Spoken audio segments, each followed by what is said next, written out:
Hi, it's Christine Daigle. It's Kevin Tumlinson. And I'm JD Barker. Welcome to Writers Inc. And welcome to 2025.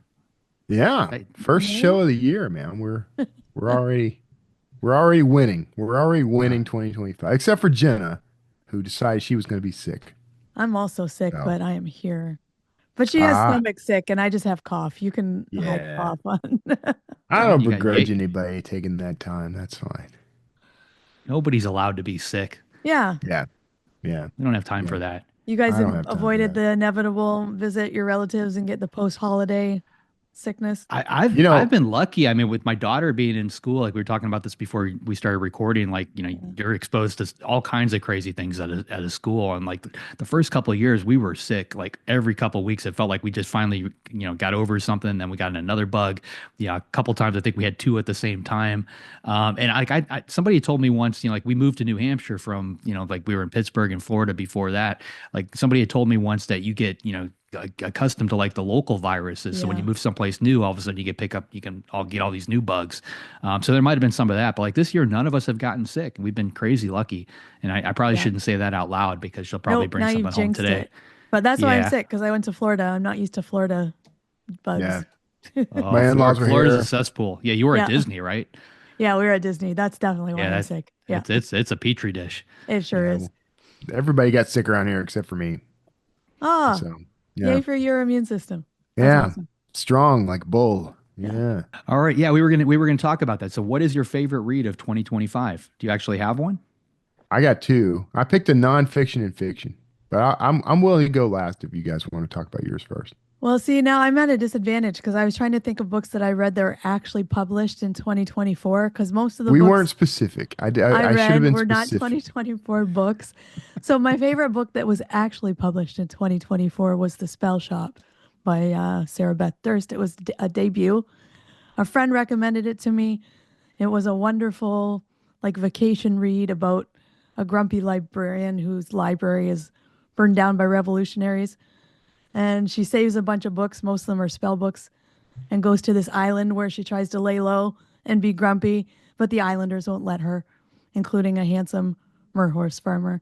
So that was like my cozy hot chocolate read of the year. Wait a minute. It A was what so farmer? cute. Merhorse, like mermaid Merhorse. horses. Okay. It's fantasy. It You sounds got to like throw in something. what was Piers Anthony? It sounds like one of his books.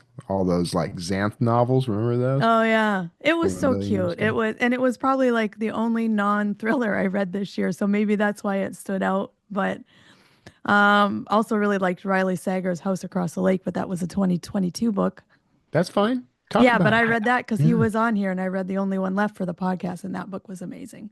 So Yeah. highly recommend. Yeah, Riley's always good. What about Yeah. you, Kevin? I picked a nonfiction and fiction, but the fiction I did kind of cheat because it was Daniel Silva's A Death in Cornwall, which but I mean I read because I was interviewing him, but Yeah. I'm a big fan anyway, and I really enjoyed that book, and it's part of his sort of ongoing series with his characters, Gabriel and the rest, and really good, really well done.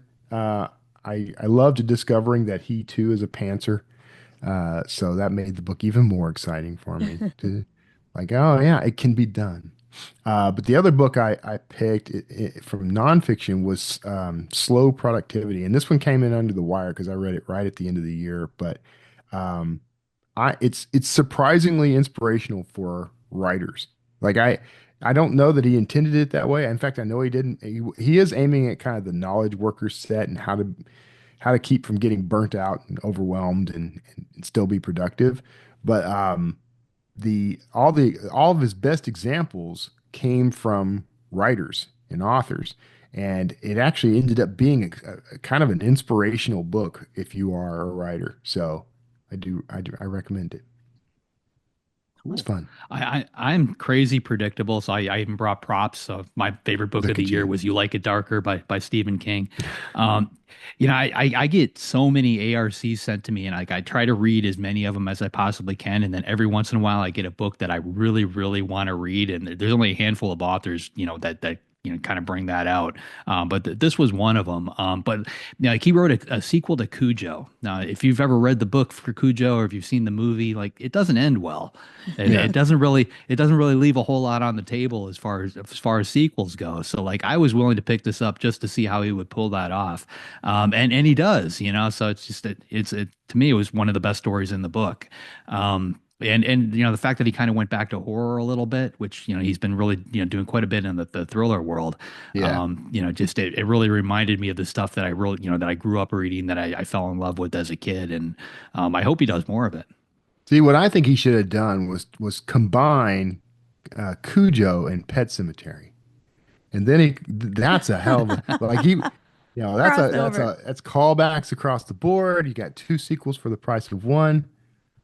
So a little disappointed you didn't go that route, I can Stephen. see all the attorneys raising their hand complaining about who owns what IP.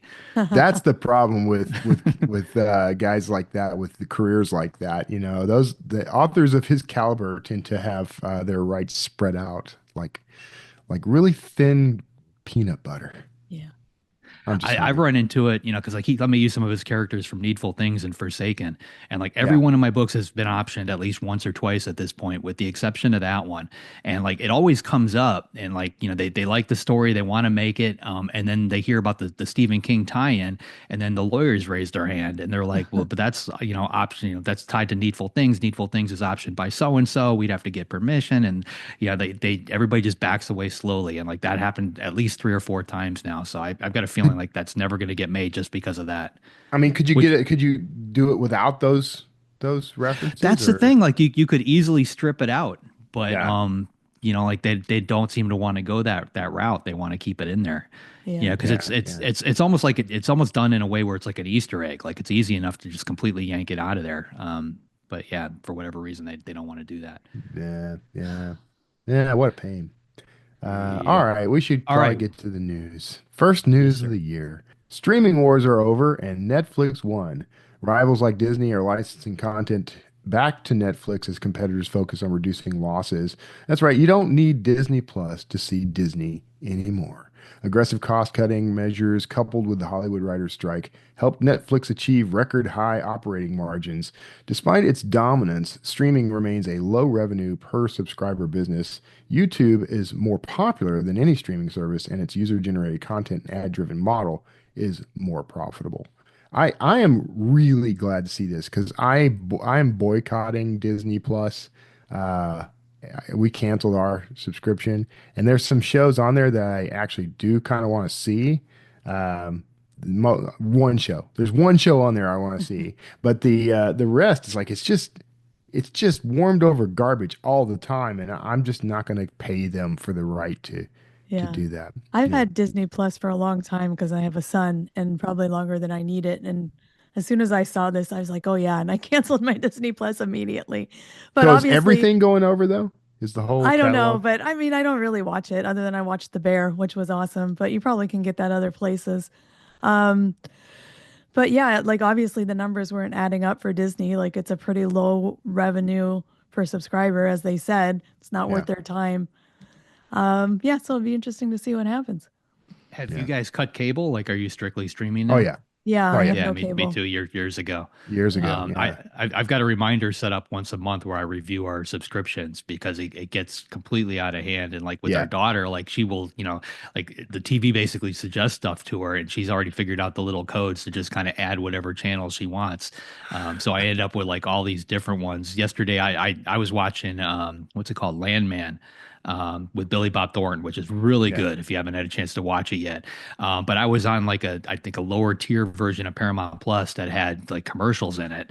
And it like the commercials kept freezing. Like it would like start the commercial break, but Yeah. it would just show a slide, like an image. Like it was just very, very Hmm. clunky. So like I upgraded to a different version of it, but now I've got two subscriptions to Paramount Plus that I'm paying for.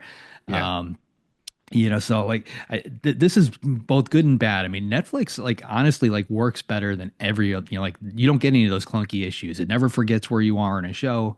Right. Like I've never had a problem with Yeah. Netflix, but all these other ones seem to have these little bugs and weird intricacies to them. Yeah. You're gonna see, unfortunately, with something like this, that means that they're licensing either in bulk or by show, or they're grouping stuff together and packaging it. But stuff is just gonna come and go. So Yeah. you might start watching a Disney show on Netflix and then find out that it's leaving in 2 weeks and you've got to finish it or whatever. Yeah. So like that kind of thing could happen. Yeah. Yeah. Yeah. I kind of predicted some of this early on though, as all the plus apps started to kind of emerge, like because everyone wanted to own that, they wanted to own the revenue from that, but piecemeal, it's not cost effective for anybody.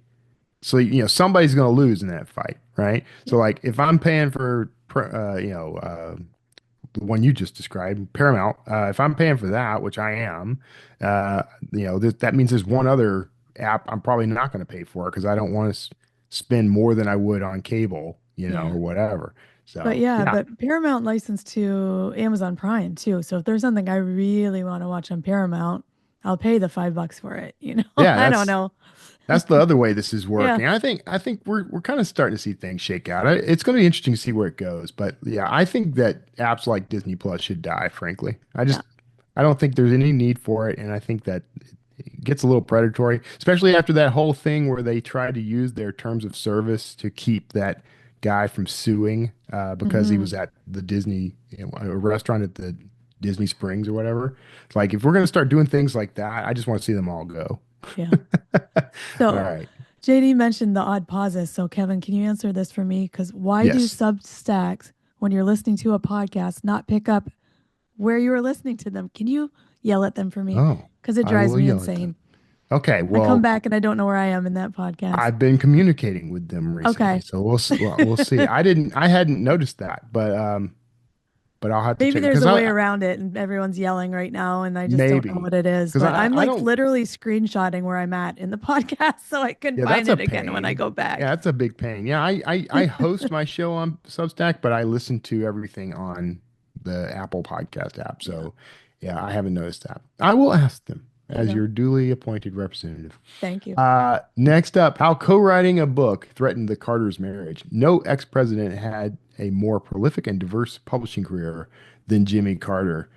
His more than 2 dozen books included nonfiction, poetry, fiction, religious meditations, and a children's story. His memoir, An Hour Before Daylight, was a Pulitzer Prize finalist.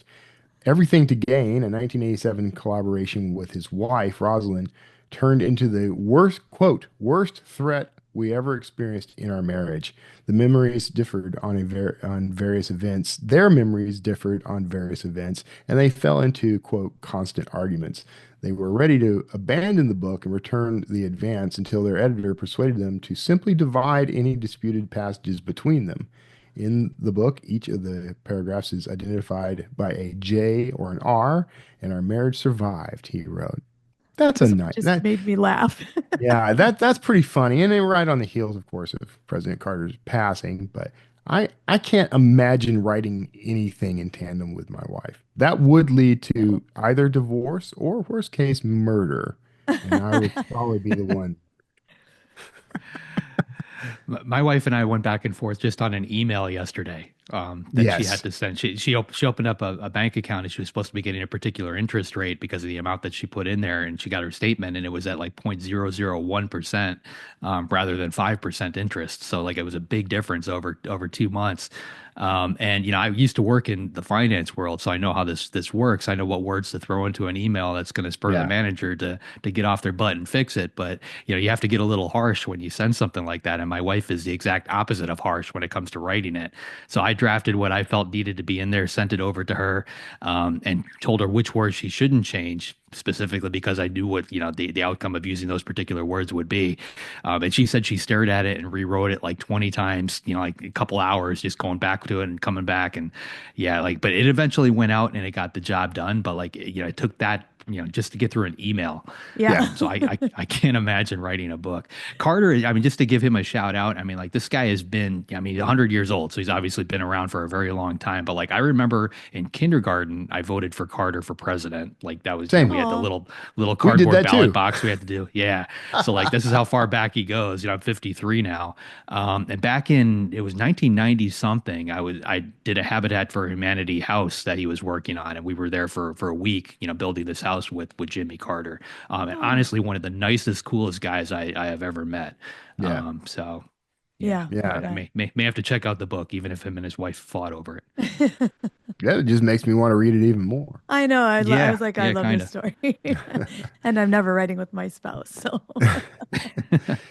All right. Last story. Hundreds of bookstore staffers receive holiday bonuses from author James Patterson. 600 booksellers received $500 holiday bonuses from James Patterson, who has been awarding rather independent store employees since 2015. The winners were nominated by coworkers and customers, among others. It means everything to have him recognize and reward the valuable role booksellers play in the industry, Allison Hill, CEO of the American Booksellers Association, said in a statement.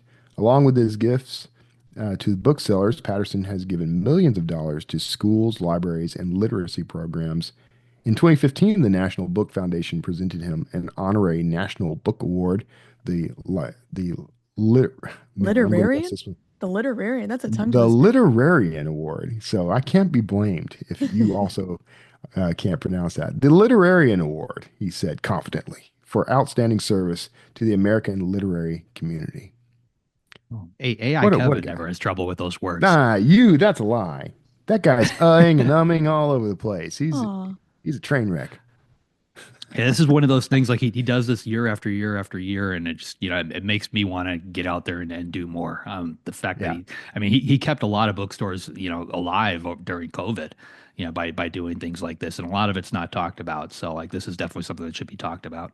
yeah. I remember, I think we actually had this same general story last year as one of our like end of year or first of year stories. And I kind of checked into it. Like it's really, he's got a partner in this, right? Like he's got someone else who also contributes or does No, this. his as far as I know, it's just him and his And his wife. wife. His Yeah. wife kind of Maybe that's organizes what it. it We was. we we've interviewed him a couple times on Writers Inc. and in one of them he actually discusses it. I don't remember if it was the first one or second one.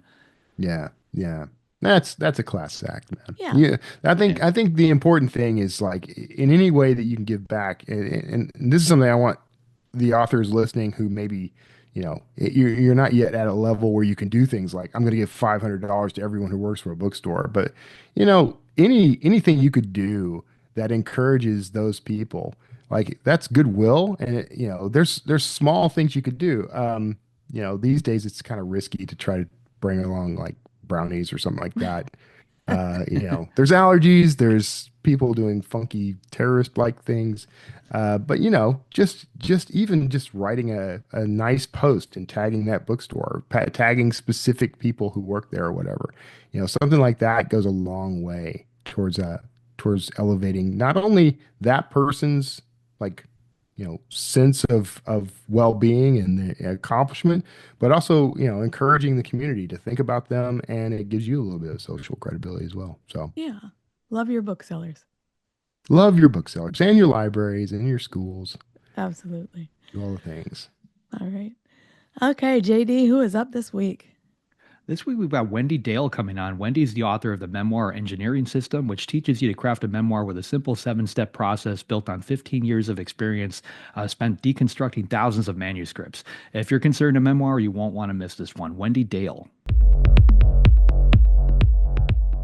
Wendy Dale, welcome to Writers Inc. What fun to have you here. Thank you so much for having me, James. I can feel a lot of energy coming down the line. You feel like a very energetic person. Is that right? Really, I suppose I am a writer, so I have Yeah. my days of solitude and my hermit days. But yes, once I get out, once they let me out, and I get to talk to other people, I think I really enjoy it. Yeah, we shouldn't let writers out too often, but occasionally, if we in small doses, they're Exactly. allowed to communicate with the rest of the world. Now, we were just talking off air, but I think it's interesting the fact you live in Peru now, which I think is a bit of a first for me. I'm not sure if I've interviewed anyone in Peru before. I guess there's not a huge literary community in Cusco, Peru, but yes, I've been here for almost 5 years. I actually lived in Peru when I was a kid, and so it's not such a strange choice. My father is a mining engineer, and when I was 4 years old, we moved to the southern part of Peru for my father worked in a copper mine. So I actually kind of grew up in Peru. My first memories are of living in South America. Wow. And what's it like? I mean, how's it? You've lived in the States before you are originally from the US. What's it like? How's it feel different living in Peru? This has got nothing to do with your book or question. I'm just interested. I don't mind. How does it feel different? I don't know. It's kind of saying, how do oranges taste different than apples? Let's see. How is Peru different? I would say it's a lot slower. I don't want to speak badly of the United States, but I think it's a lot more humane. I think it's kinder. I think one of my favorite parts of living in Cusco is a sense of community. I know all of my neighbors. I had my neighbor's mother died, and it was just so touching how everyone from blocks around came to the funeral. So I find that I didn't have that. I mean, I spent most of my time in the States in Los Angeles. So having, your Yeah. whole block, your mother's funeral is not likely to happen. But this is a city of 400,000 people, and it really has maintained that sense of community. Yeah. I guess that's probably true generally of the big cities and the big, the more civilized, in inverted commas, a country is, kind Yeah. of the less humane and soulful it probably is. And we often say that about cities, that they're big, but they have no soul type thing. And this is a city of 400,000 people, but it hasn't lost. I mean, it's a relatively big city. It hasn't lost that. I think it is part of Peruvian culture and just their descendants from the Incas. And I think that this, goes back hundreds and even thousands of years, this Yeah. sense of hospitality and caring about your neighbor. Okay, well, look, let's let's talk about memoir, which is sort of kind of where we are. We talked a bit about you and your background, which is kind of what memoir is. You've written a book about writing memoirs. We're going to talk about that in a moment, but you're known for a memoir about a vacation. Now, I have to say straight away, I've looked at your new book. I haven't read your older book, but it looks like a vacation that went Yeah. wrong. Is that right? So it's called Avoiding Prison and Other Noble Vacation Goals. And I tell people, well, I wasn't successful. Spoiler alert, I wasn't successful at avoiding prison. Now, I did only go as a visitor, but yes, it was the book. It's about what I lived through my 20s, about going to a bunch of foreign countries and doing what a lot of 20-year-olds do, or what I did back then, which was get into trouble and do the things that I would later not do in my 30s and 40s. So, And that was yes. your memoir, which I guess was your first foray into memoir writing and got you thinking about the way and structure and approach to writing memoir. Yes. Now, once upon a time, when I decided I wanted to be a writer, I thought that writing memoir would be easy because you don't need plot, right? You just write about your life. And so the first draft, well, it really wasn't even the first draft. It was probably the 12th draft of the book when I finally thought it was done. I sent it to multiple agents, and one of them got back to me and she said, you have a really great narrative voice. You know nothing about structure. And I still remember the thoughts that went through my head, and I went, "What is this structure thing she's talking about?" Because I had never heard the word. So it was this learning curve for me that memoir is really not a bunch of, even as interesting as your stories might be, if you don't turn those interesting stories into plot, your memoir isn't going to work. Yeah, and this is one of So the things people don't realize about non-fiction generally, I think, isn't it? I read a lot of non-fiction, and bad non-fiction is basically quite academic and a set of things that happened. Good non-fiction, and I have a couple of my favorite authors. It's like reading a novel. It's, as you say, it's plot and story. it really, exactly. I couldn't say it better myself. Your memoir should feel like a novel, but it's a lot harder to get there because you can't make things up. So you have all of the events in your life to draw from, and you need to pick out the ones that are going to create plot in your book, which is a challenge. So how do you approach that, and how have you set this out without, I mean, there's a whole book to go through here, but how do we start that But yeah, process? So, really, when I wrote my memoir, I did not know the principles of structure. This agent decided to sign me anyway. She took a chance with me. She really helped me. It took me a year to rewrite it. And even after I had finished that memoir, I still didn't understand structure. I had managed through trial and error to structure one book. So people go back to your book, to my book, and say, "Oh, well, I want to understand the structure in your book." Well, I'm like, I don't understand the structure in that book. That book was written by trial and error. It wasn't until years later that I actually became a memoir writing teacher that I became a little bit obsessed with the idea that there were principles that all books follow, all stories follow. So, not hard nonfiction, but memoirs and novels, that there were principles that go into telling a story. And that if you understood these principles, you could write a book without having to rewrite and rewrite because you would be creating plot in your first draft. So it took me a long time. It really took me 15 years of reading thousands of texts.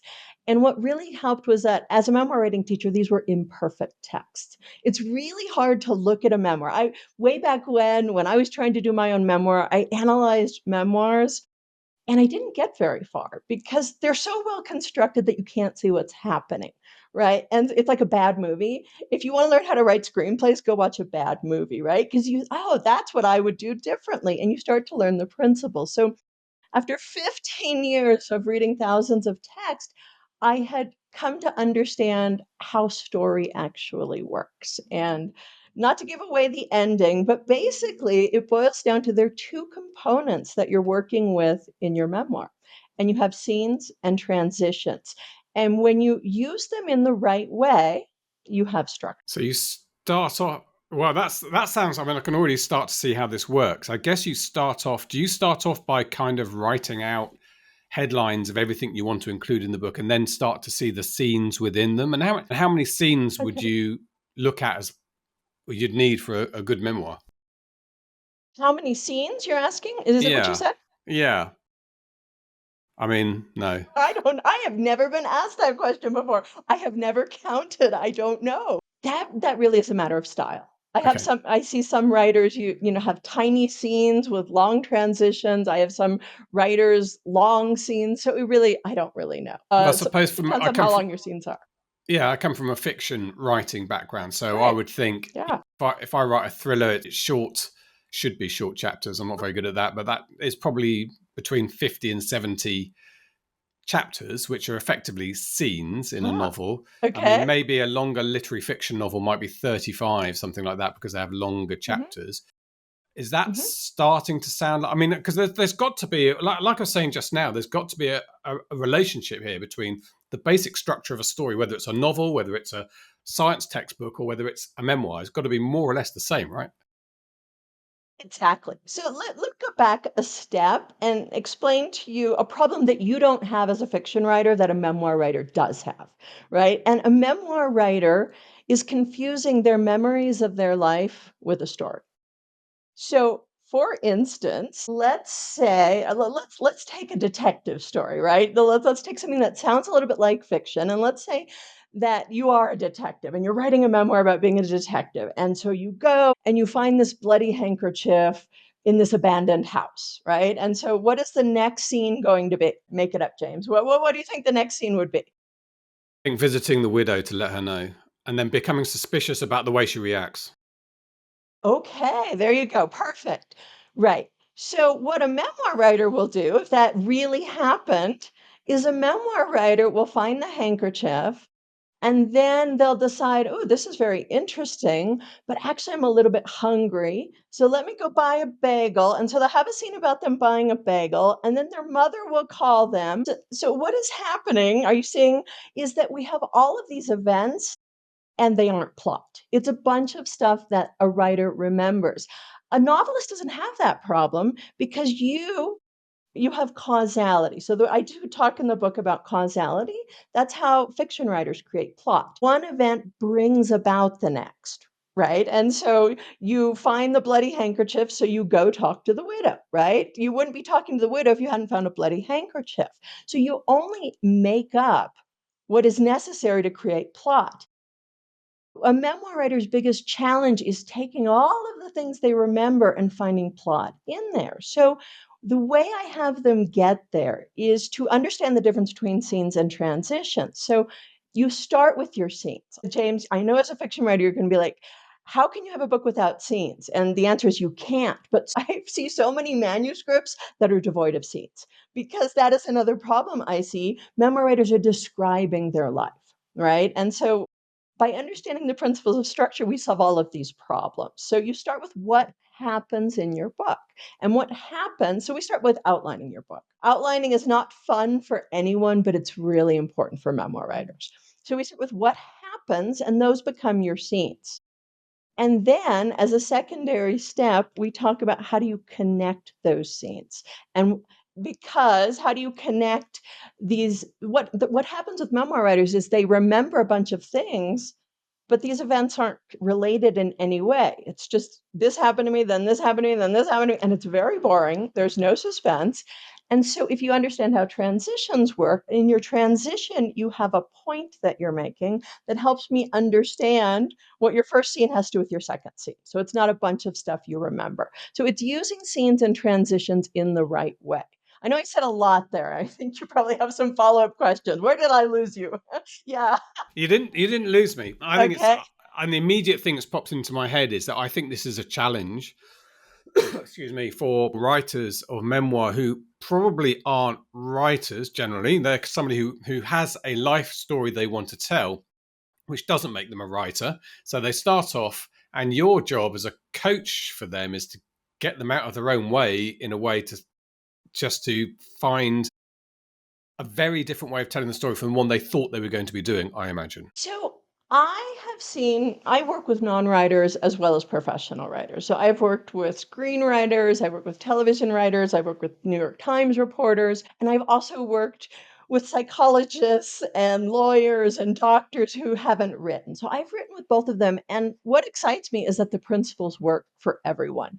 Even the professional writers are struggling Even the professional writers are struggling to take the memories of their life and turn them into plot.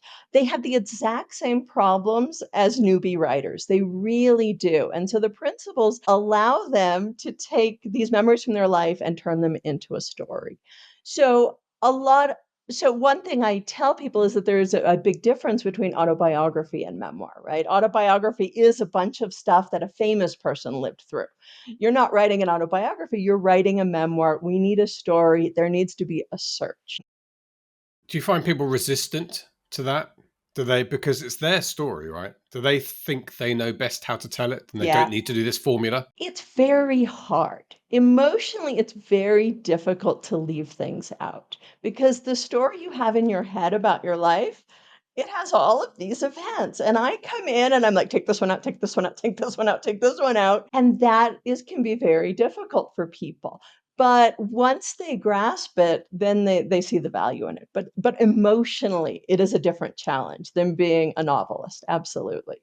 And do you ever work with people where you think there's no point to this memoir, you haven't lived an interesting enough life in this case, or do you think we all have a memoir in us if we want to do that? Well, I think memoir is a lot closer to literary fiction, partly because no one's memoir is going to resemble a thriller. I've even read memoirs written by a former CIA agent. They still don't read like thrillers. They don't. And so I think all memoir is closer to literary fiction, which is based more on the prose than the plot itself. So I tell people your structure's either working or it's not. We're not looking for the best possible plot, unlike in a thriller. In a thriller, you really are seeking the best possible plot. In memoir, that's not the case. You're looking for your plot to hold your story together, but what's going to affect your reader, what's going to make them love your book or not, really is the prose. And people presumably have very different reasons for writing memoir. I guess some people want to pass They on some do. sort of life experience, others maybe want to use it as a calling card for their profession. Yes, there are lots of reasons to do it. And people come to me for all different reasons, but I specialize in helping them write books that readers will pay money for. So people will say to me, I'm writing a legacy book and I want my grandkids to read it. And I'm like, good for you. go write it. You don't need me, because your grandkids love grandma and they want to read grandma's book, what she lived through. It's a different challenge to have a stranger care about your life, right? It really, imagine no one cares about a stranger's life, nor will you pay money to spend 300 pages reading about a stranger's life. So you have to create a story. Just like with a novel, why do we read fiction? This person doesn't even exist. It's a good story. It pulls us in, it affects us emotionally. And the same is true for memoir. And what in your view makes a good, compelling start? So you got a lot of people walk through your door, want coaching. What are them certain types of people or types of lives they've lived where you think straight away, yeah, that's going to work? So going back to, I think I didn't fully answer your question. I really think it is the writing itself. Okay. So sometimes these really otherworldly stories don't even make the best memoirs because we want to relate to the person. So if you are writing a thriller, we need to relate to the main character in some way. And that happens pretty organically with memoir. So you don't need this story that's out of this world, just like literary fiction. Yeah.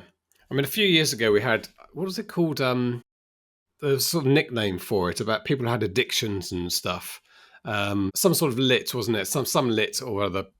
But I loved it. Actually, I read one after another of people who'd went through alcoholism or went through drug addiction as a child and stuff, and it's eye opening into somebody else's view. But I'm assuming, looking back, those books were not simply just this is what happened to me. These were people who had taken on board this type of lesson you're talking about and told a story, because I read all these books from beginning to end.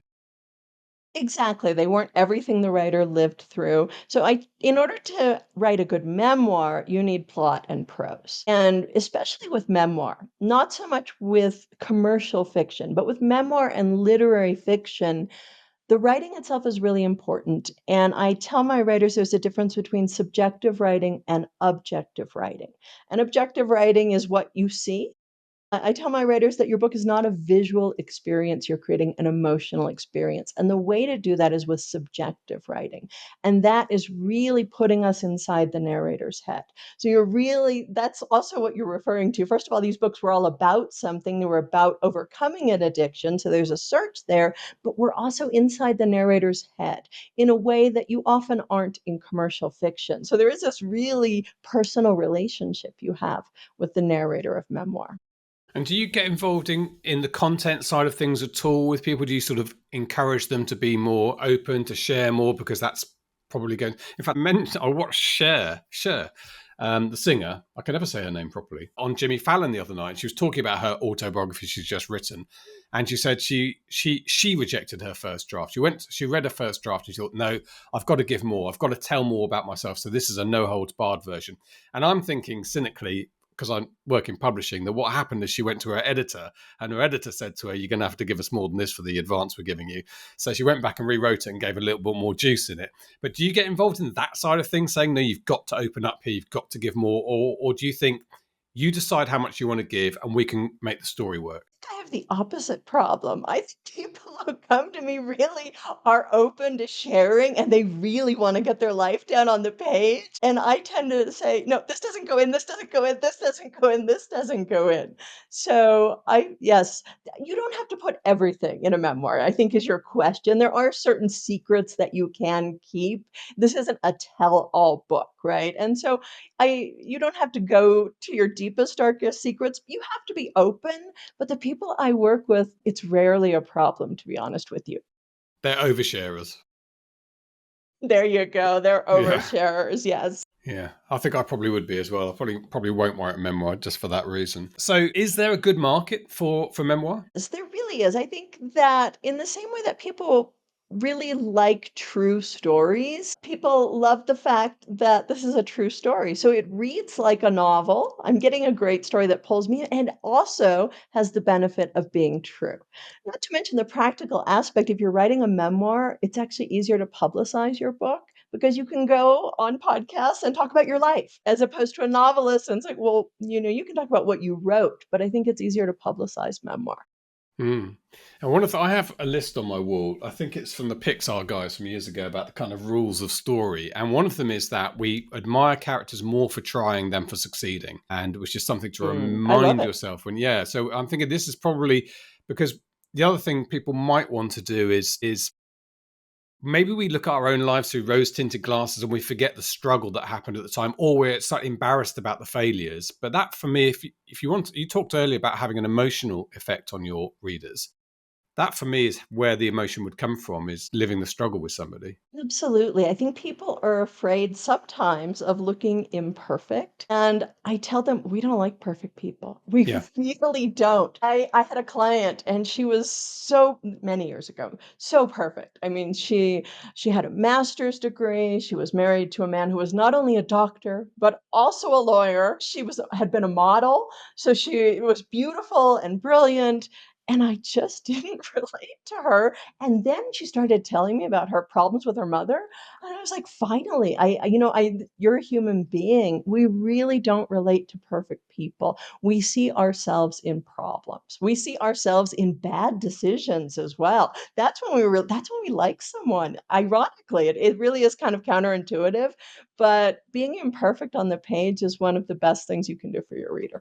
That's really interesting. And it's making me think of a couple of autobiographies I've read of astronauts.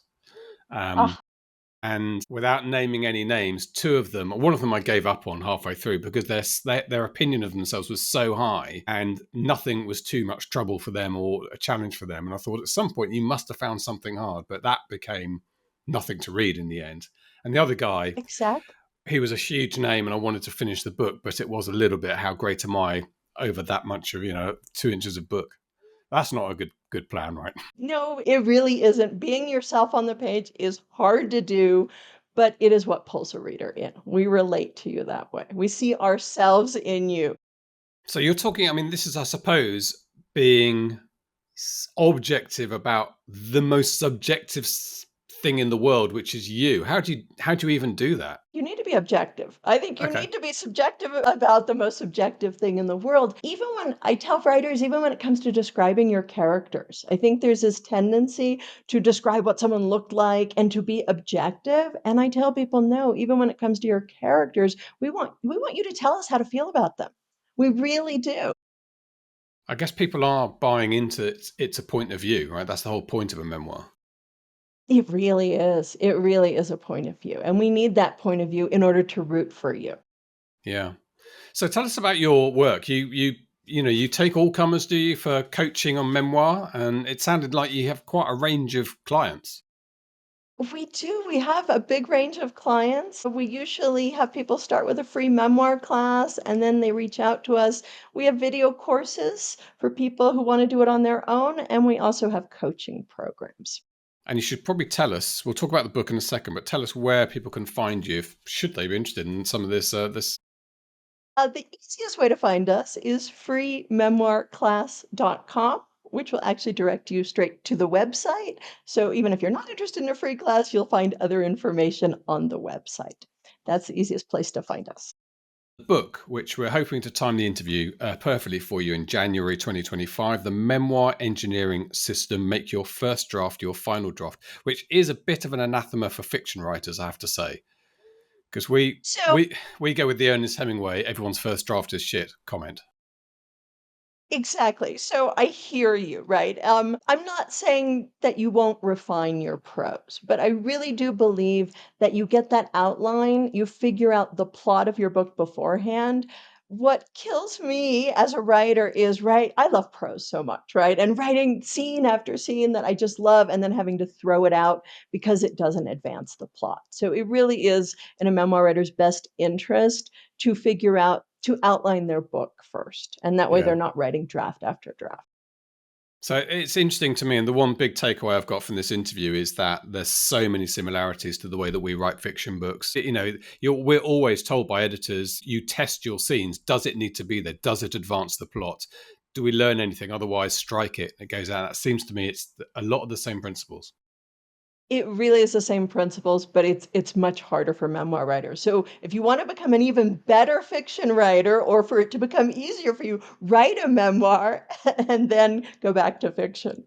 I might write a fictitious memoir about me as an astronaut. Now I can go on about how great I was when I walked on the moon. I love it. Yeah. Absolutely. I think it'll work. Wendy, it's been really fun talking to you all the way from Peru. Your internet signal, by the way, is better than the ones when I talk to my neighbours, which is so typical of the UK's broadband situation. But there you are in Peru. So that's great. No, really good luck with the book. Look forward to seeing it on the shelves. And I suspect you're going to probably have some customers as a result of people listening to this. Thank you so much, James. So the thing that I thought was most interesting that she talked about was when you're writing a memoir, knowing what to include and what not to include. Yeah. Like she's like, cut this, cut this, cut this. So what would be the most interesting thing about your life you would include in your memoir? Because I know you both have memoirs in you. You have enough material there. Oh, wow. I'm not ready to write that yet. No. To be honest with you, like back in college, I've talked about, I interviewed a bunch of celebrities and stuff that I wrote for newspapers and magazines. One of the other things I was doing at the time, I worked very heavily in the music industry on promoting bands. I had a bunch of bands that I managed. I used to rent nightclubs and put on shows and split the door, but like it was a big revenue source for me. And one night I was coming home from a recording studio and I got in a really bad motorcycle accident that laid me up for about 2 years. I didn't walk for 2 years. And it literally changed my life because by the time I came out of that, like that's one of those businesses where it's all about who you know. And like everything had changed by the time I was able to get back in it. So like, 1 minute I'm coming home from recording studio 3 o'clock in the morning, thinking about what I'm going to do the next day. And the rug just got yanked out from under me. So that would definitely make the cut. Yeah. Wow. I didn't know that story, by the way. I knew JD, you had a when bad motorcycle accident. I didn't know you didn't walk for 2 years. I know you had like facial reconstruction and. Oh yeah, no, it completely messed me up. My right leg is now a half inch shorter than my left leg, which causes all kinds of problems over time. So, my jaws had to be reconstructed. I had I was a mess.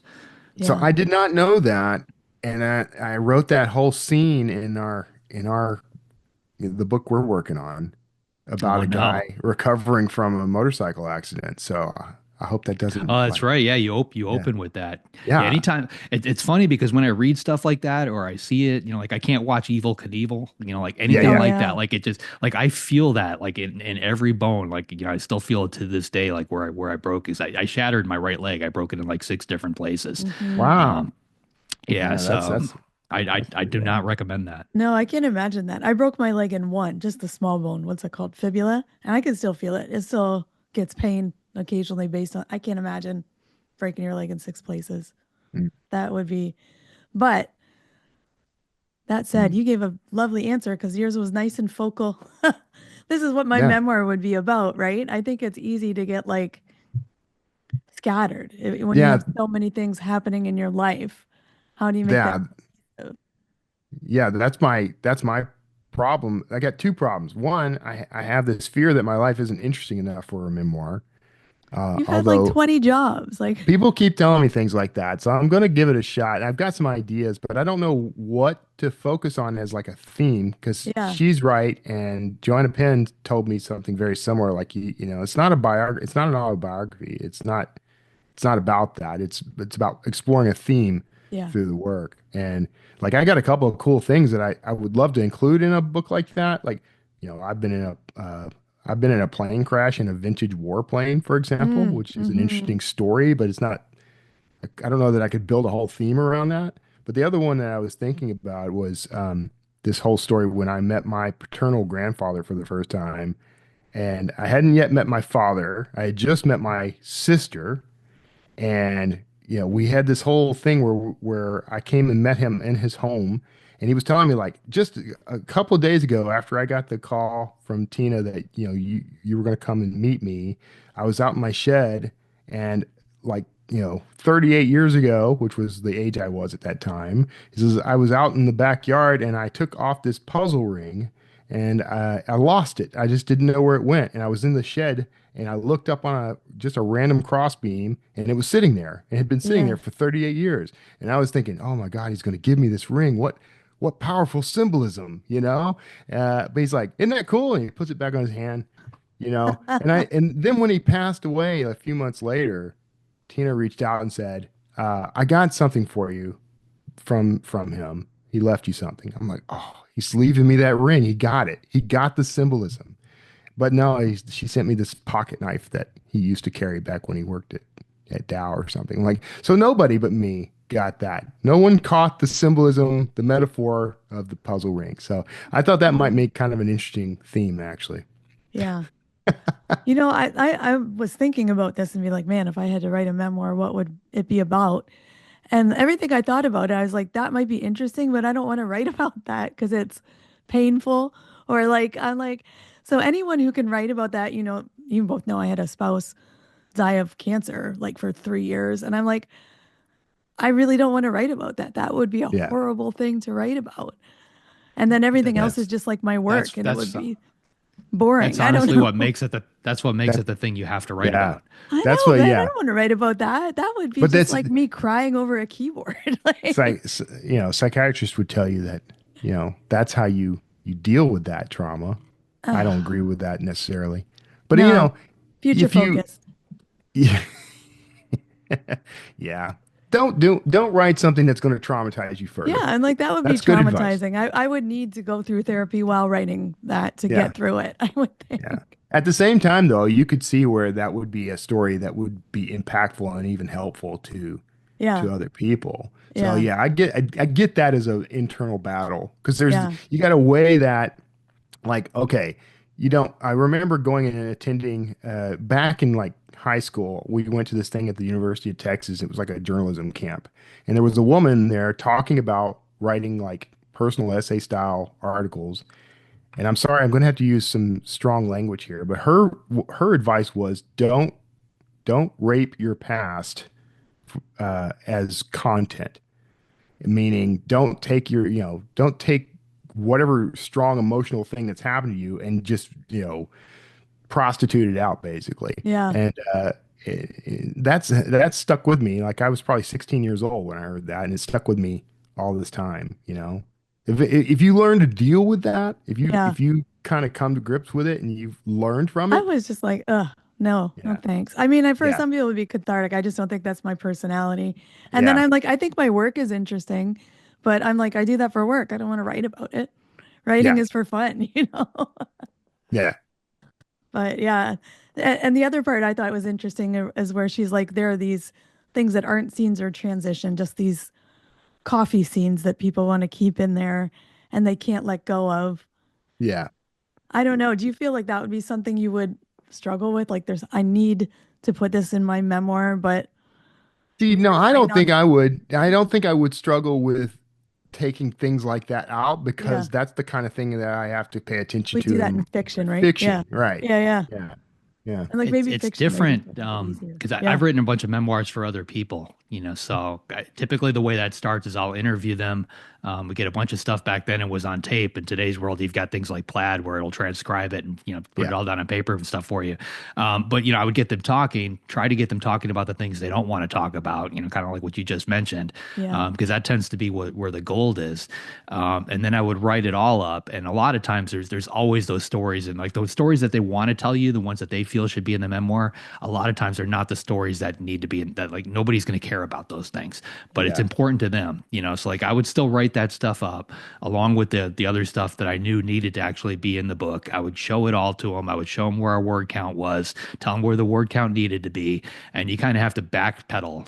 Like, well, we can take this out. I know you love this particular Yeah. scene, but it's this number of words, and we need to get it down to this. And like you can get them to do it, but for whatever reason, people they want to hold on to those scenes that are important to them, but not necessarily to other people.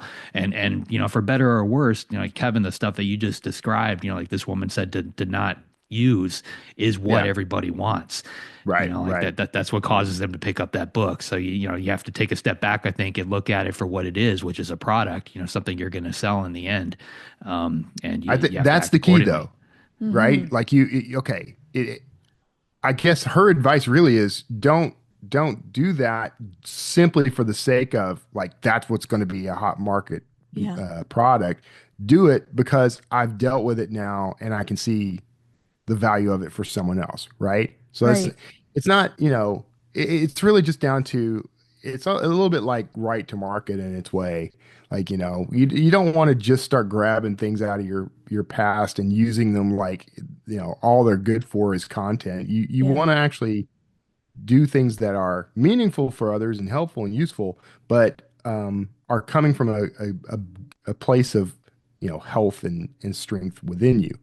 Yeah. You don't want to just start grabbing, because I got a lot of traumas in my past that would make great content, but if I write about it, what am I gaining? Am I Right. just, so that's what I think it is. But then there's me. I am an open book. I talk too much about the things in my life, so I don't think there's anything that's off limits for me. No. Yeah, I think you're right. She had said, like, if you just want this to be for your kids to know about your life or, Yeah. just for you to get out, that's one thing. But if you're writing a memoir, you have to be able to say this is a product. Tell you this though, the universe is definitely telling me to write a damn memoir. All right. Because every time I turn around, another guest or somebody is talking about this. So Okay. Is that your 2025 resolution, Kevin? I'm gonna have to, I'm gonna have to put that on the list of Perfect. 2025 things. At least get started on something. Because Yeah. I'll be your accountability buddy. I'll text and nag you once a month. We've got a really good interview with Matthew McConaughey that we did a few years back when he wrote Green Lights. If anybody's actually thinking about writing a memoir, they should check that one out, because he goes into this entire process, and he's one of those guys where he documented everything, like his entire life. He kept diaries, journals. He lived in an Airstream forever, and as far as I know, that Airstream is still parked like in front of his house. Like in California or wherever he lives. Like he spends more time in there, than he does in the big house behind it. But he rigged a microphone like above his head, above the steering wheel, so that he could record thoughts like as he was driving, in his truck. Like he recorded everything, but he went through the process of how he weeded through all that material because he had so much. Got it to the point of Green Lights, which is probably my favorite memoir I've read to date. Yeah. I listened to that. I think so. That came out like during the pandemic era, right? Like, because I remember. I think so. Yeah, it's like 2 or 3 years ago now. Yeah, I listened to that while taking walks. Because I went into kind of like an existential crisis starting around that time, and I remember listening to that because and he reads it, and so it was very, like, it was a great memoir, and it reminded me he went through a lot of the same kind of stuff I went through, so it's kind of inspirational in its way. It's sort of like, yeah, okay, I can do this. It's a very encouraging memoir, so. He did a great job of balancing those things that you don't want to talk about. He talked about them, but he balanced those with the positive stuff too, which is why I think the book shines so much. Yeah. Awesome. All right. JD, who is up next week? Next week, we've got PC Cast coming on. She's got a wild life. She's a #1 New York Times bestseller, former member of the U.S. Air Force, and she taught high school for 15 years. Her latest novel is called Boudica. It's a sexy, action-packed historical romance novel releasing at the end of the month. PC Cast. Sounds great. If you'd like to be notified as soon as new episodes publish, make sure you go to writersincpodcast.com and sign up now. We'll see you next episode and have a great week of writing. Thanks for listening to this episode of Writers, Inc. Access the show notes and leave a comment at writersincpodcast.com.